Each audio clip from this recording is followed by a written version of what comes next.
1, 15 ao 18. Então a cobiça, depois de haver concebido, dá à luz o pecado. E o pecado, uma vez consumado, gera morte. Não vos enganeis, meus amados irmãos. Toda boa dádiva e todo dom perfeito são lá do alto, descendo do Pai das luzes, em que não pode existir variação ou sombra de mudança. Pois segundo o seu querer, Ele nos gerou pela palavra da verdade, para que fôssemos como que primícias das suas criaturas. Amém? Estamos falando em Tiago e falando do pecado. Pai, nós queremos colocar esta palavra no teu altar. Pedimos que o Senhor fale conosco, edifique o nosso coração e nos ajude e nos edifique. No nome de Jesus. Amém. Você pode sentar. Quando nós comentamos hoje de manhã, no versículo 15, quando o pecado foi gerado, quem estava hoje de manhã já compreendeu, mas quem não estava pode assistir a vídeo, a ministração no YouTube, que vai ser colocado amanhã pela manhã ou à tarde. Mas quando o pecado ele é concebido, o próprio apóstolo Tiago vai dizer que gera a morte. A morte é o julgamento do pecado. E como Tiago está falando daqueles processos que nós comentamos, as etapas para se gerar o pecado, a sedução, a tentação, todas aquelas etapas que nós comentamos hoje de manhã, uma vez que o pecado foi consumado, gerou a morte. E a morte nada mais é o julgamento de Deus sobre o pecado. Agora Tiago vai falar no verso 16, 17 e 18, dois elementos que nós devemos considerar a partir dessa ação do pecado. A primeira barreira que Deus fala para nós como uma advertência, uma barreira, é que Deus diz: olha adiante e guarde-se do julgamento. Por quê? Porque o salário do pecado é a morte. Essa é a primeira barreira. Você precisa entender que o pecado traz a morte. O que é a morte? Separação. Nós não queremos viver a eternidade separados de Deus. Nós não queremos viver a eternidade separados de Deus por causa de um prato de lentilha. E o pecado trará juízo. Sodoma e Gomorra receberam juízo e Ló fez uma escolha em ir para a campina do Jordão. E aquela escolha trouxe como consequência o juízo sobre o pecado. Essa é a demonstração do apóstolo Tiago. Mas a segunda barreira que Deus coloca para nos advertir é o que está no verso 17. Eu sempre perguntei a mim mesmo, por que depois que Tiago fala do pecado, assim que eu me converti, lendo Tiago, eu perguntava por que ele está falando do pecado, falando da cobiça, o pecado gera morte, traz a separação. Ele está tratando de algo muito sério, como é que o pecado chega a ser cometido. E ele termina dizendo lá no verso 15, gera a morte, ou seja, juízo, condenação. Logo depois, a segunda barreira que ele traz é uma advertência para lembrar a mim e a você que Deus é bom. Deus é um Deus de bondade. Deus é um Deus de misericórdia. E Deus não tenta, Deus prova. E a advertência do apóstolo Tiago aqui, na barreira que ele quer mostrar, a barreira que Deus mostra para nós, é mais ou menos uma frase: olhe ao redor e veja como eu tenho sido bom para você. Deus tem sido bom. Por que Tiago falou isso? Quem estava de manhã vai lembrar. Porque a aprovação de Deus na nossa vida pode se tornar uma tentação interior. Porque na hora que Deus me prova, eu posso ser tentado a não aceitar aquela provação e fugir daquele confronto. e fugir daquele tratamento divino e criar um caminho paralelo. E eu serei tentado. Lembram de Israel no Egito? Saiu do Egito, viram o Mar Vermelho, viram a coluna de fogo à noite, viram a nuvem guiando durante o dia, mal chegaram em Mara, as águas amargas. A Bíblia diz que era Deus provando, mas em meio àquela prova eles murmuraram e foram tentados aqui dentro a reivindicar as bebidas do Egito, as comidas do Egito, e ainda disseram que era melhor retroceder e voltar para o Egito. Veja que aquela provação externa se tornou uma tentação interna. Por que tentação interna? Se a tentação vem do diabo externamente. Ela vem externamente, mas ela se utiliza das cobiças do nosso coração. Veja, por exemplo, no versículo de número 14, o texto fala isso. Ao contrário, cada um é tentado por quem? Não tem diabo aí não. Não tem diabo. Pela sua própria cobiça. Então ele está falando dos desejos. Ele está falando desses sentimentos do nosso coração, desses desejos da natureza decaída, caída do coração do homem, que são engodados quando Satanás tenta externamente e encontra uma tentação internamente que pode se somar com a provação de Deus que Ele está nos provando para buscarmos um caminho paralelo. Por isso que alguns acham que provação, tentação e tribulação é a mesma coisa. E não. Provações e tentações trazem para nós tribulações. Agora, Deus prova, o diabo tenta.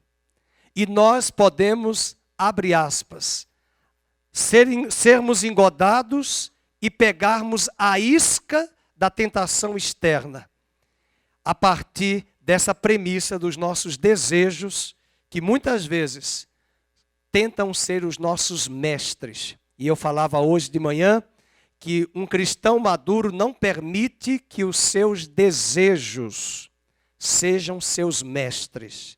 Seus desejos devem ser seus servos. Amém?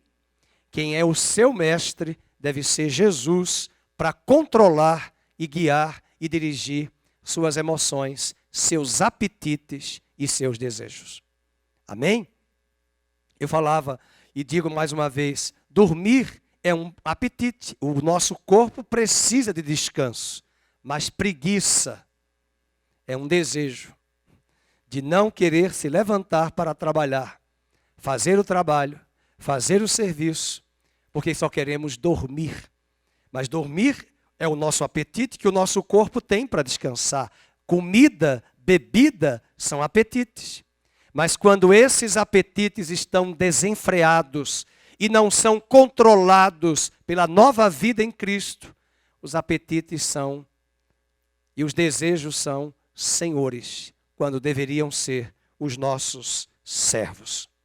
Bem, a primeira barreira, Deus já disse, o pecado traz julgamento. A segunda barreira, Deus vai nos mostrar que Ele é bom.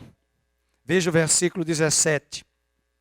Todo dom perfeito são lá do alto, descendo do Pai das luzes, em que não pode existir sombra ou mudança de variação. Mas a terceira barreira, por que eu estou falando a palavra barreira? Porque a barreira é para que eu, você, não pequemos. Para que eu e você não venhamos a cometer o pecado.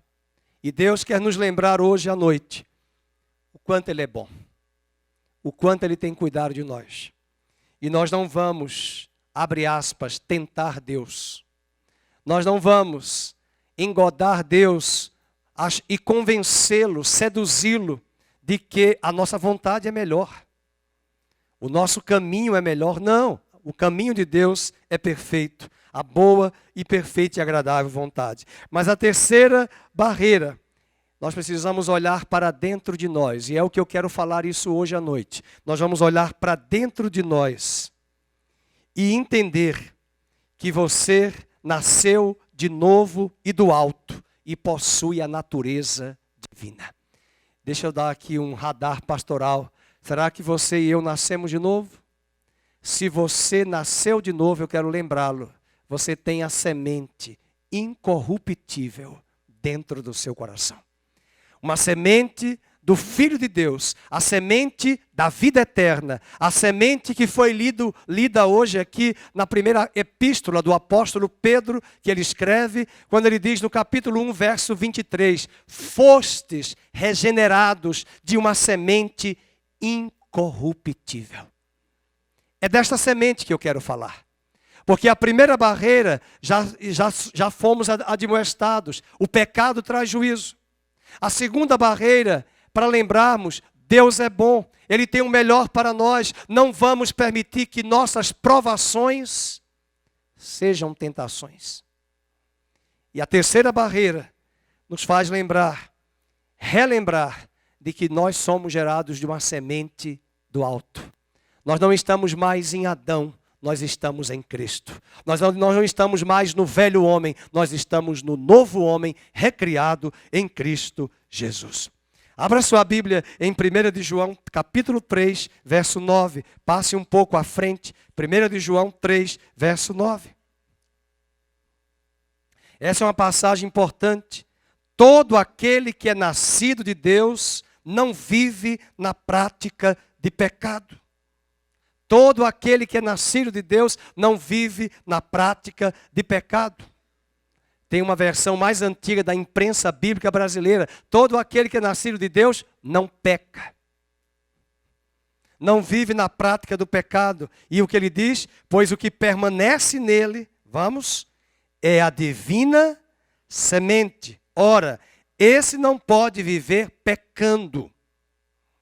O pecado pode até ser cometido por nós, porque se dissermos que nós não pecamos, nós somos mentirosos, mas nós não vivemos na prática do pecado. O pecado pode ser para nós deslizes.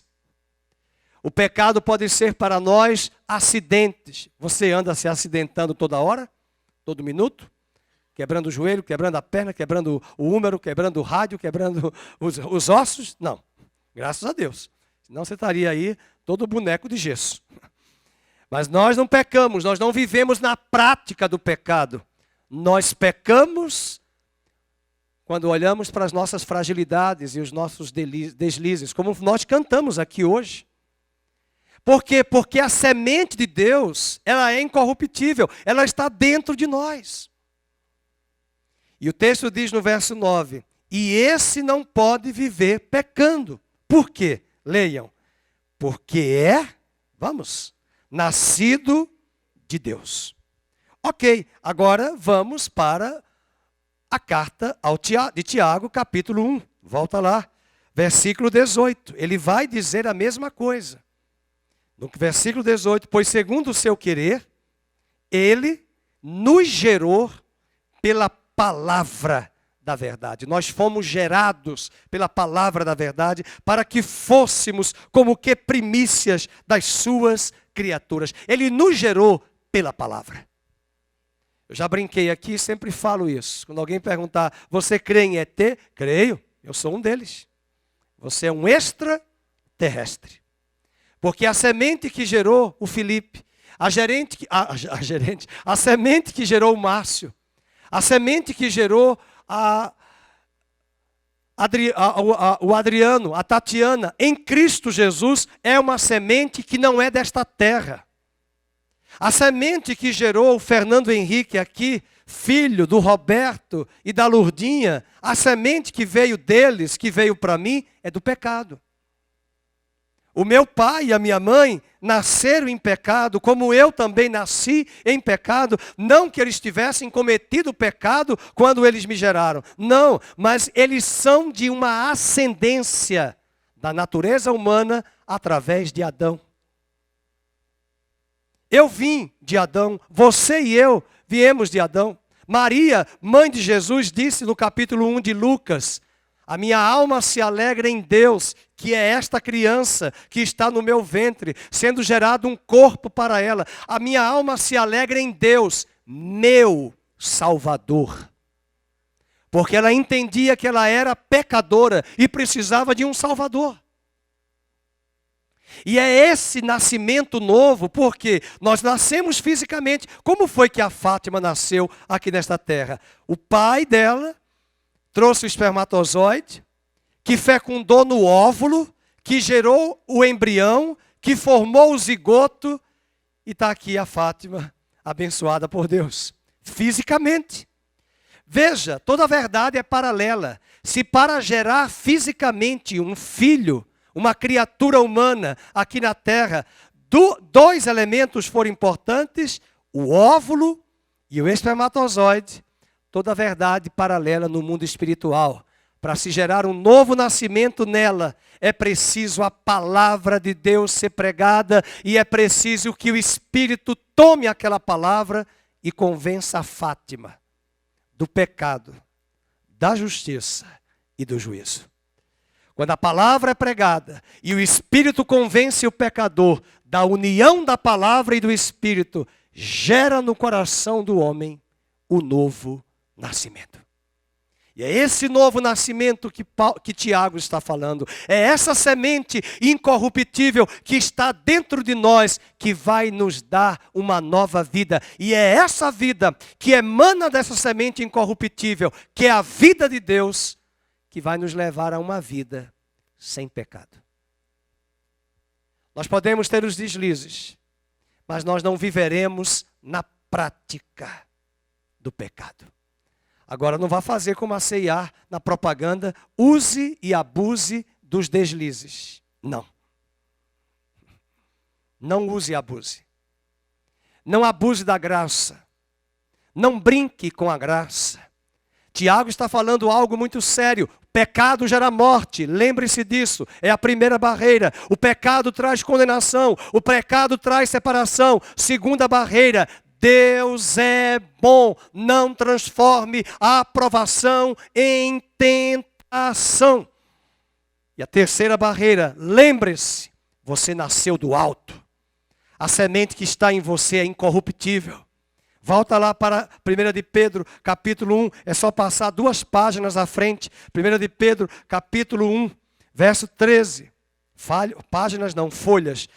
Passar 2 folhas à frente. 1 de Pedro 1, verso 23. Pois fostes regenerados. O que é regenerados? Nascidos de novo. Não de uma semente corruptível, adâmica, mas de uma semente incorruptível, mediante a palavra de Deus, a qual vive e é permanente. É esta semente incorruptível que nós fomos gerados. Essa semente está em você, meu querido. Cuide dessa semente. Eu comprei essa semana um pacotinho de sementes, fazia anos que eu não comprava, acho que décadas. Mas o problema é que a minha casa não tem terra, só tem cimento e piso. E a minha esposa falou, você vai colocar onde essa semente? Então agora eu vou ter que comprar jarro, adubo, vaso. Eu comprei semente, baratinho, 1,50 centavos, de coentro. O que é que mais eu comprei lá? Nem lembro mais. De rúcula. Né? Para plantar, para brotar lá em casa, para pegar lá na salada e comer. Mas está ali a semente. Aquela semente foi Deus que criou. Aquela semente vai gerar, ela tem todo um potencial para produzir broto, caule, haste, rúcula. Qual foi mais o outro? Coentro. Tem no São Paulo aqui não gosta de coentro não. Coentro é no Nordeste. Aqui é salsa. A Luz já fez assim. Então, quando a gente é convidado para comer um peixe, não pode colocar coentro. Porque o pirão lá do Nordeste, né, Marisa? Tem coentro. Eu gosto de coentro com peixe. No peixe cozido, no pirão. Aqui, eu já estou acostumado, já moro há mais de 22 anos. Aqui o povo daqui não é coentro, aqui é salsa. Né? Agora, o feijão na minha casa tem que ter coentro. O peixe da minha casa tem que ter coentro. A carne da minha casa tem que ter coentro. Se um dia você for lá, a gente já sabe. Não põe coentro, é salsa. Então eu coloquei lá a semente. Mas aquela semente é de uma criação que está caída. Aquela semente é de uma natureza, de uma terrena, não é adâmica porque é uma planta, mas até a criação foi afetada pela semente do pecado. Eu quero dizer hoje à noite, fazer você e a minha pessoa, nós juntos lembrarmos que a semente que está aí é incorruptível. E agora voltando para Tiago. E quais são as características deste nascimento, dessa semente que brota em nós uma nova vida, uma vida incorruptível, para não cometermos pecado? É que esse novo nascimento, é a primeira lição que nós aprendemos aqui, é de Deus. É uma obra divina. É por isso que as pessoas que pecam, que vivem na prática do pecado, elas acham que os pastores fazem lavagem cerebral na cabeça delas. Mas quando elas se expõem à palavra, quando elas se permitem que o Espírito Santo as convença, é nessa hora que a palavra e o Espírito gera um novo homem, uma nova mulher em Cristo, pela semente incorruptível. E talvez aqui nós precisamos lembrar que esse regenerado, nascer de novo, se coaduna com o Evangelho de João, capítulo 3, e nós vamos para lá, quando Jesus conversou com um dos homens mais cultos, Nicodemos. Ele era mestre, rabino. João capítulo 3. João capítulo 3 do Evangelho de João, é Jesus que vai falar no capítulo 3, do verso 3, dizendo para ele que ele precisava nascer de novo. Às vezes nós estamos fazendo aconselhamento com as pessoas, mas elas nem são convertidas. Como é que elas vão deixar o pecado se elas não nasceram de novo? Nós estamos conversando com a pessoa, dialogando, porque existe muita gente que gosta da igreja, gosta do culto, vem para o culto, mas não nasceu.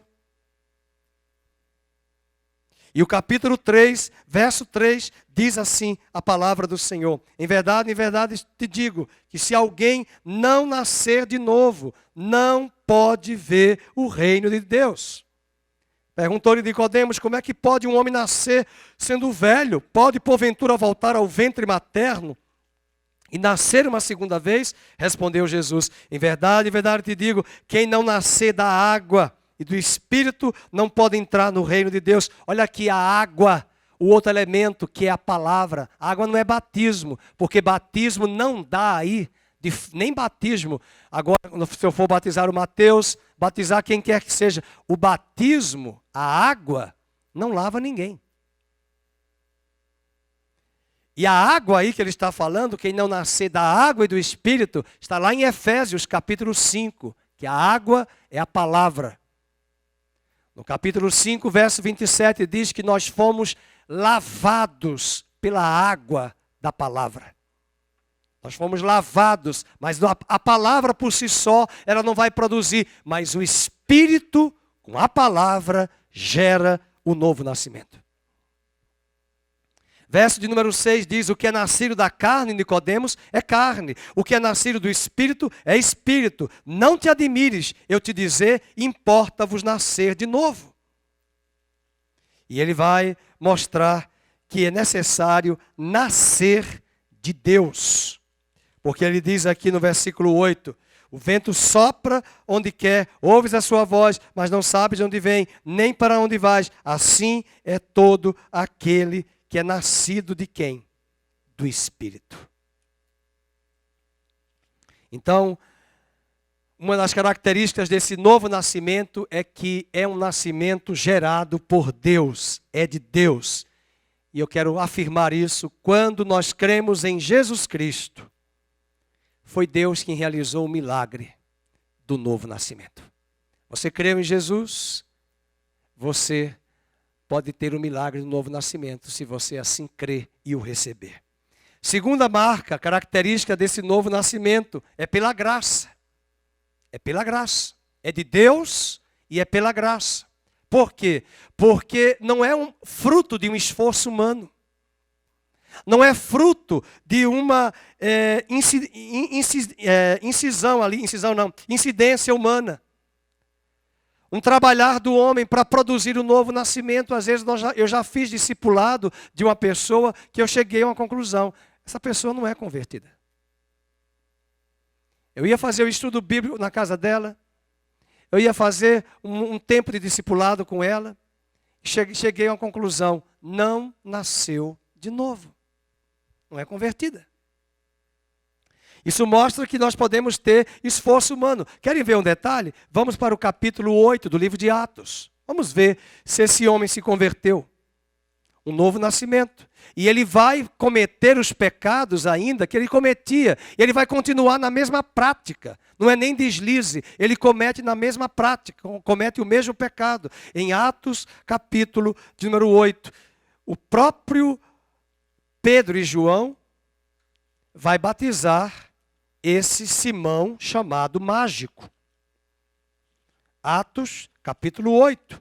Por isso que é importante a gente estudar a Bíblia e examinar, porque você vai ver isso na igreja. Pessoas que são batizadas. Pastor não tem um aparelho. Se o pastor Felipe tivesse aparelho, passa para mim, por favor, para que a gente possa sondar e dizer, checklist do ISO 14000. Ok. Batizado pode ser batizado, convertido. Nasceu de novo, legitimado, certificado, legítimo, novo nascimento. Nós não temos esse aparelho. E as pessoas às vezes congregam anos na igreja. São pessoas até boas, irmãos. Boas. Tem muita gente aí fora que não é convertida. É boa de bondade, mas não é boa de natureza humana. A natureza nossa é má. Mas é muita gente boa, mas não é convertida. E veja o que diz em Atos 8. Versículo número 9. Ora, havia certo homem chamado Simão, ele praticava mágica, iludindo o povo de Samaria, insinuando ser ele grande vulto. Porque ele era um grande vulto, ele praticava mágica, ao qual todos davam ouvidos do menor ao maior, dizendo, este homem é o poder de Deus. Aderiram a ele, porque havia muitos iludira com mágicas. Ele praticava magia, ocultismo. Quando, porém, as multidões deram crédito a Filipe, que os evangelizava, a respeito do nome do reino de Deus e do nome de Jesus Cristo, marca na sua Bíblia aí, iam sendo batizados. Leiam. E assim, homens como mulheres. Agora leiam em voz alta o verso 13. O próprio Simão abraçou a fé. Interessante, né? Lucas era muito sistemático. Ele era médico, historiador, e ele não diz aqui, ele se converteu, ele nasceu de novo, ele abraçou a fé, mas não era convertido. Ele estava nas reuniões da igreja, e porque ele não tem a semente incorruptível, é a corruptível que está lá ainda, vocês vão ver agora o pecado dele.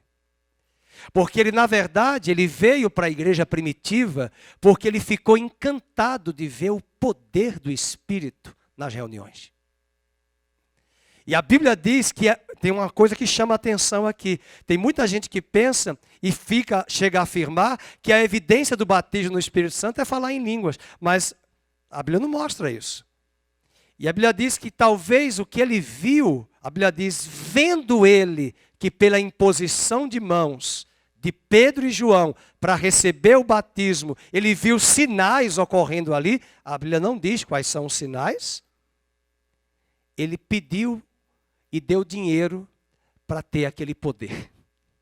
Então mostra que ele não era convertido, ele encontrou 2 homens que tinham poderes sobrenaturais, que eram de Deus, e ele queria aquele poder porque ele estava muito mal no Ibope de Samaria. E veja o capítulo 8, versículo 13. Ele abraçou a fé, acompanhava Filipe de perto, observando extasiado. Olha como Lucas é enfático. Ele está dizendo que ele está extasiado com quem? É aqui que me preocupa. Tem muitas pessoas que chegam à igreja, elas ficam extasiadas. Com o quê? Com os sinais, com os prodígios. Você deveria ficar extasiado com a mudança de vida daquela pessoa. Não é só o sinal. Eu ficaria hoje à noite, com certeza, extasiado se entrasse algum cego e a pastora Vânia orasse e ele ficasse curado e passasse a ver. É um milagre. Eu ficaria extasiado. Mas eu quero dizer, com a mesma nota que eu vou dar 10 de extasiado por esse cego curado, eu também ficaria extasiado de ver um adúltero, um homem que trai a sua esposa, que destrói a sua família, e dizer, como eu já ouvi: pastor, eu destruí a minha família, mas eu estou disposto a restaurar, porque o Senhor mudou o meu viver. Isso é milagre. Isso é a semente incorruptível que gera no homem o poder de convencer do pecado, da justiça e do juízo. Isso é milagre também.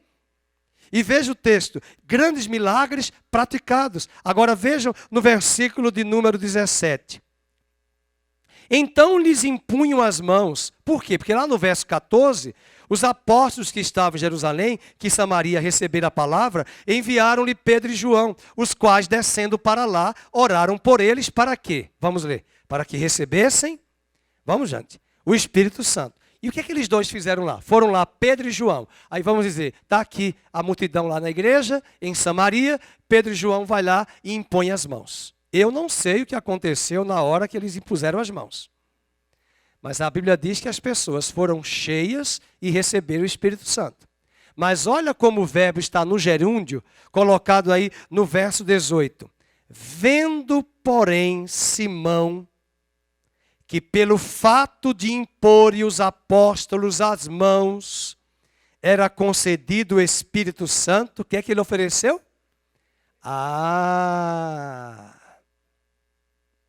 Então ele tinha se batizado, ele abraçou a fé, mas a semente incorruptível não chegou lá não.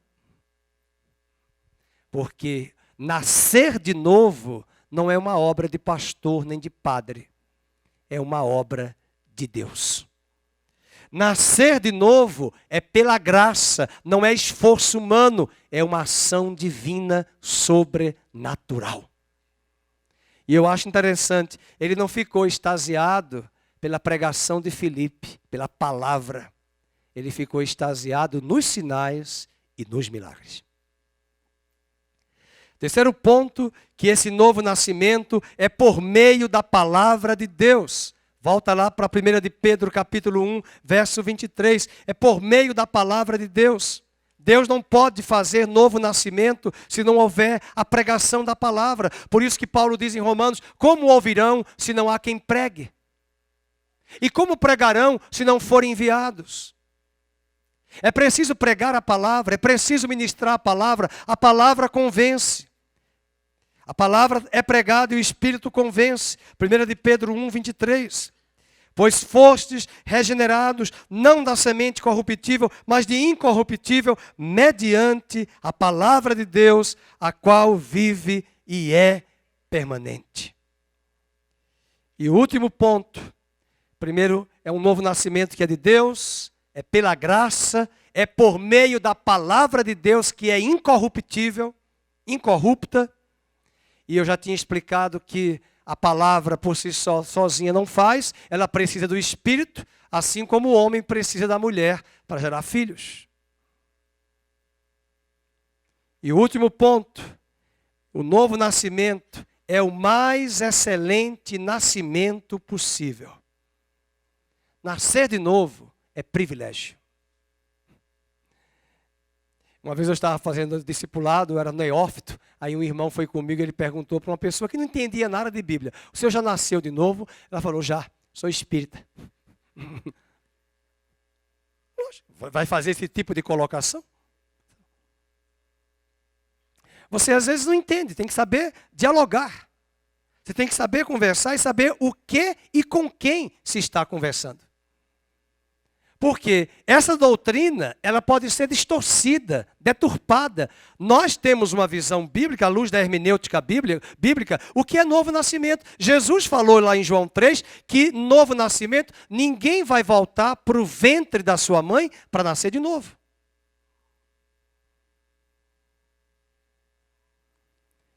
Mas uma coisa que me chama a atenção, se realmente é o mais excelente nascimento possível, porque Tiago diz lá, volta para Tiago capítulo 1, ele diz que isso são as primícias. As primícias. Tem uma parte aqui que ele fala que nós somos as primícias, das suas primícias. Estou procurando aqui Tiago capítulo 1. Deixa eu buscar. Aqui, verso 18. Pois segundo o seu querer, ele nos gerou pela palavra da verdade, para que fôssemos como que primícias das suas criaturas. O nascimento superior deve implicar uma vida superior. E eu anotei aqui os meus apontamentos, que ao longo de toda a Bíblia, parece que Deus gosta, não é que Ele gosta, mas Ele quis mostrar algo espiritual para nós. Deus rejeita o primogênito e aceita o segundo filho. Deus rejeita o primogênito. Vamos ver? Só para você lembrar. Não é nenhuma heresia eu estou falando, não. Veja só. Deus rejeitou Caim e aceitou Abel. Deus aceitou Isaac e rejeitou Ismael. Deus aceitou Jacó e rejeitou Esaú.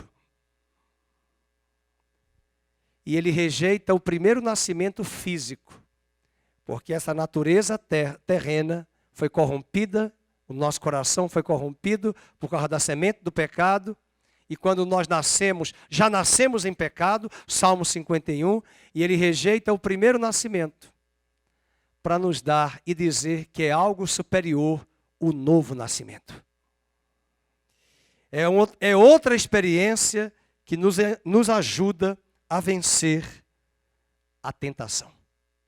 Se você nasceu de novo, você é nova criatura em Cristo, a semente que está em você vai te dar forças, competências e poder sobre o pecado, sobre o mundo, sobre a carne e sobre toda e qualquer espécie de tentação.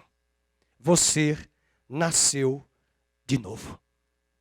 Deus levantou essas 3 barreiras no livro de Tiago para nos admoestar. Qual é a primeira barreira? Lembrem-se, o pecado trará a morte, juízo. É por isso que Paulo diz em Romanos que aquele que está em Cristo, nenhuma condenação há, porque agora ele foi justificado. A segunda barreira que Deus nos mostra para nos lembrar quando o pecado vier ao nosso coração e quando uma provação se torna uma tentação. É que Deus é bom e Ele é misericordioso. Nos dá livramento, escape. Como diz 1 Coríntios capítulo 10, Paulo ensina e diz que não vos sobreveio tentação ou provação acima das nossas forças. Mas antes Deus nos trouxe o escape, o livramento, para que não viéssemos a pecar. E a terceira barreira que nós aprendemos aqui, fomos gerados e nascidos de novo da semente incorruptível. Por isso que 1 de João diz que aquele que é nascido de novo não vive na prática do pecado. Pode ser acidente, pode acontecer deslize, mas não vive na prática. E se estas barreiras forem verdadeiras placas admoestativas para nós, e essas placas servirão de muita utilidade pública. Desculpe a redundância, desculpe a paráfrase que digo, para nos lembrar continuamente de que nós não podemos voltar ao velho Adão, à velha prática, porque o juízo do pecado está reservado para nós. Porque Deus é bom e não podemos abusar da sua graça e fazer com que um Deus bom, esquecendo-se que Ele também é juiz. E o terceiro, nós nascemos de novo. Nós nascemos de uma semente incorruptível. E essa semente, de forma alguma, não é desta terra. Não é do mundo terreno, é do alto. Fomos gerados do alto. E esta semente que está hoje em mim e em você, está construindo uma linda árvore. A árvore da vida. É por isso que o livro de Apocalipse diz que lá no Jardim do Éden, na Nova Jerusalém, até as nações que restarem do Armagedon, os homens que comerem daquelas folhas daquelas árvores, numa figura de linguagem, serão curados e sarados por causa do pecado. A árvore da vida. Nós não vamos ser herbívoros, mas os frutos e as folhas daquela árvore, no sentido de mostrar comer é comunhão. E quanto mais comemos da árvore da vida que é Cristo, mais vamos viver a vida de santidade de Deus. E não geraremos jamais a semente do pecado, porque aquele que é nascido de Deus não peca e não pratica o pecado em sua caminhada. Fiquemos de pé. Lembremos dessas admoestações. O pecado traz juízo. Deus é bom. Eu nasci de novo, da semente do alto. Amém?